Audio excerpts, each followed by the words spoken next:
René Guénon, Psychologie, chapitre 6, les facultés intellectuelles. Il est naturel de commencer par l'étude de l'intelligence, car elle est relativement plus simple et surtout moins obscure que l'émotivité et même que la volonté. Toutes les facultés intellectuelles sont au fond des formes diverses d'une même activité, celle de la conscience. Ceci est vrai en premier lieu pour ce qu'on nomme les facultés d'acquisition. La sensation en elle-même est un fait intérieur, bien que se rapportant à des causes extérieures, et ce qu'on nomme le sens intime n'est pas autre chose que la conscience elle-même, en tant qu'elle connaît directement ses propres opérations. Ensuite viennent les facultés de conservation. La mémoire consiste, en partie tout au moins, dans l'association des idées et des images. Et cette association s'explique par une liaison entre des faits de conscience simultanés ou successifs.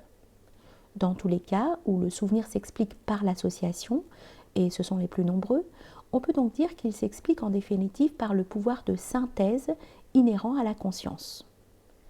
L'imagination s'explique par la mémoire.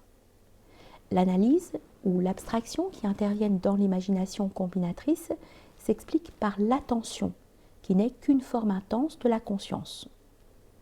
Enfin, il y a à considérer les facultés d'élaboration, le jugement, qui consiste dans l'affirmation de réalités et de vérités d'ordre divers, de genre d'être ou de fait, de lois et de rapports. Et enfin, le raisonnement, qui est une combinaison de jugements.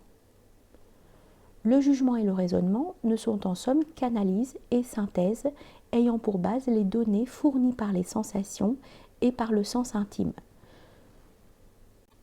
Cependant, dans la mesure où ils réclament l'intervention d'éléments a priori, plus purement intellectuels que tout le reste, qu'on nomme les principes directeurs de la conscience, mais en tant que ce sont là des principes au sens rigoureux de ce mot. Leur étude dépasse le domaine de la psychologie et appartient à la métaphysique. Le double pouvoir d'analyse et de synthèse que nous trouvons dans toutes ces facultés constitue en somme toute la conscience et aussi toute l'intelligence, ou du moins tout ce que, dans l'intelligence, le psychologue peut prendre pour objet de son étude. L'agent principal du développement de l'intelligence, c'est l'attention, qui, en permettant de pousser l'analyse très loin, fournit les éléments de synthèse nouvelles, et dont il y a peut-être lieu d'envisager aussi un autre mode plus élevé, conduisant directement à la synthèse, sans passer par une analyse préalable. Mais l'attention, sous toutes ses formes, n'est au fond que la conscience portée au degré d'intensité.